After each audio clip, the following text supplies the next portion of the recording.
अस्सलाम वालेकुम। आज के इस प्रोग्राम में बच्चों के अंदर जो हमने कॉन्फिडेंस देखा और जिस अंदाज में उन्होंने यहाँ पर आकर स्टेज के ऊपर जो स्पीच की, वो यकीनन इस बात की गवाही देती है कि जिस कॉन्फिडेंस के साथ उन्होंने बात की, उनके उस्ताज़ा, उनके टीचर्स और उनके पेरेंट्स उनकी हमेशा के लिए हौसला अफजाई करते हैं। जिस हौसला अफजाई की वजह से उनके अंदर ये कॉन्फिडेंस डेवलप हुआ और इंतहाई मोटिवेशन अंदाज में और जितनी भी प्रेजेंटेशन दी, माशाल्लाह वो काबिल दीद है। लेकिन हर माशरे में,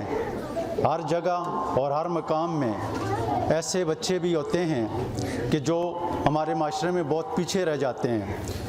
यहाँ पर चंद बच्चे जो स्टेज पर आए, ये वो बच्चे हैं जिनके वालिदैन उनको बहुत अच्छे अंदाज में,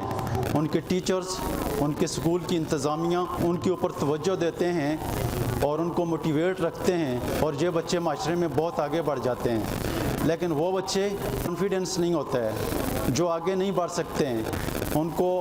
वालिदैन, उनके टीचर्स और उनके माशरे में जहाँ पर वो रह रहे होते हैं, वो लोग या उनके पेरेंट्स उनको दबा कर रखते हैं। जब भी बच्चा पैदा होता है तो जो पैदा होने की जो पहली जगह उसको मिलती है वो माँ की गोद मिलती है। अगर माँ पढ़ी लिखी होगी, वो अपने बच्चे को अच्छे तरीके से गाइड करेगी और वहाँ से जब वो सीखना शुरू करेगा माँ की गोद से, तो वो यकीनन अगर अच्छी तरबियत उसको मिलेगी तो वो बच्चा आगे बढ़ेगा। लेकिन जो बच्चे पीछे रह जाते हैं, जिन बच्चों को सबक याद नहीं होता है, जो बच्चे बहुत पीछे रह जाते हैं, तो उसके पीछे बुनियादी वजह वालिदैन का किरदार भी होता है, उनके टीचर्स का किरदार भी होता है। क्योंकि जब बच्चे को मारपीट पड़ी जाती है, जब बच्चे को दबा कर रखा जाता है, तो जब बच्चे के ऊपर गुस्सा किया जाता है, तो वो बहुत सारी बीमारियों में मुब्तला हो जाता है, वो बहुत माशरे में बहुत पीछे रह जाता है। अगर बच्चे को बुनियादी वजह देखी जाए, जिस बच्चे को सबक याद नहीं होता है, तो उसकी बुनियादी वजह ये होता है कि इंसान के दिमाग के अंदर जो एक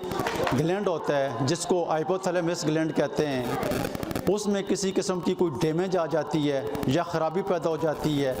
और वो जो न्यूरोट्रांसमीटर्स होते हैं और बच्चे के अंदर जो न्यूरोट्रांसमीटर की वजह से जो डोपामीन जो खुशी के असरात पैदा करता है। अगर यहाँ पर ये बच्चे जितने भी आए हैं वो बड़े खुशी के मूड में थे, तो उसकी वजह यह थी कि उसका डोपामीन केमिकल जो लेवल होता है वो बराबर होता है। लेकिन जब लेवल जब कमज़ोर हो जाता है, जब वीक हो जाता है या कम हो जाता है, तो वो बच्चे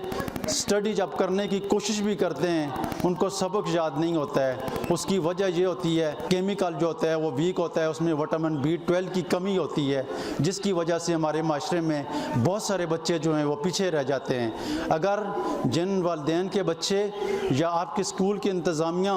को इस चीज़ का पता होना चाहिए कि जो बच्चे सबक याद नहीं कर सकते हैं, उनको मारना पीटना नहीं चाहिए, उनको गुस्सा नहीं करना चाहिए, क्योंकि उसकी वजह से वो नफसियाती मरीज़ बन जाते हैं। और जब बच्चा नफसियाती मरीज़ बन जाता है तो उससे हमारा माशरा पीछे रह जाता है। हमें चाहिए कि हम अपने माशरे को ज़्यादा से ज़्यादा आगे लेकर जाएं और उन बच्चों के ऊपर खुसूसी तवज्जो दें। जब हम बच्चों के ऊपर खुसूसी तवज्जो देंगे, जब बच्चों को उनके अंदर जो कमज़ोरियाँ होती हैं, उन कमज़ोरियों के या उनके सेरोटोनिन केमिकल जो होते हैं उनके दिमाग के अंदर होते हैं, अगर आप अपने बच्चों को मोटिवेट रखेंगे, उनकी तारीफ़ करेंगे, उनको अप्रिशिएट करेंगे, तो यकीनी तौर पर उनके ऊपर जब आप अप्रिशिएट करेंगे तो उनके अंदर ये ख्वाहिश पैदा होगी कि वो मज़ीद आगे बढ़ने की कोशिश करेंगे। अगर आपके बच्चे स्टडी में कमज़ोर हैं, तो अगर आप उनको बार बार समझाने के बावजूद, बार बार पढ़ाने के बावजूद उनको सबक याद नहीं होता है, तो उनको होम्योपैथिक की एक मेडिसिन मिलती है काली फास। मैं समझता हूँ कि अगर किसी बच्चे को सबक याद नहीं होता है तो उसको 2-3 महीने तक काली फास 6x में 3 टाइम दिन में 4 टेबलेट खिला दी जाएं 3 महीने तक, तो उनके जो न्यूरोट्रांसमीटर या साबी कमज़ोरी जो उनको होती है, या उनको सबक याद नहीं होता है, या विटामिन B12 की कमी होती है उनके दिमाग के अंदर, तो वो बच्चे यकीनी तौर पर आगे बढ़ने की जस्तजू उनके अंदर पैदा हो जाएगी और उनको सबक याद होना शुरू हो जाएगा। तो आप अपने बच्चों के ऊपर हमेशा तवज्जो दिया करें। जिन लोगों के लिए अंदर जिन लोगों को खुशी महसूस नहीं होती है, तो उनके अंदर सेरोटोनिन केमिकल की जो है वो कमी होती होती है। तो सेरोटोनिन कमी को बढ़ाने की वजह से जो हमारे माशरे में ज़्यादा बीमारियां पैदा हो रही हैं, उसकी बुनियादी वजह यही होता है कि अगर शुगर के हवाले से बात की जाए तो शुगर की सबसे बड़ी वो काज जो होती है वो टेंशन डिप्रेशन होती है। अगर दिल के हवाले से बीमारियों के हवाले से बात की जाए तो उसकी सबसे बड़ी काज जो होती है वो टेंशन डिप्रेशन होती है। किडनी फेलियर की जो सबसे बड़ी काज होती है, शुगर तो अपनी जगह पर होती ही है, ब्लड प्रेशर तो अपनी जगह पर होती ही है, लेकिन टेंशन और डिप्रेशन भी बहुत सारी बीमारियों की काज होती है। तो अगर टेंशन डिप्रेशन कम करना चाहें आप, तो आप टेंशन डिप्रेशन से बचना चाहें तो आप इस तरह करें कि अपने पड़ोसियों का ख्याल रखें, अपने बच्चों का ख्याल रखें, अपनी वाइफ की तारीफ़ करें, अपने वाइफ का ख्याल रखें, अपने ख़ानदान का ख्याल रखें,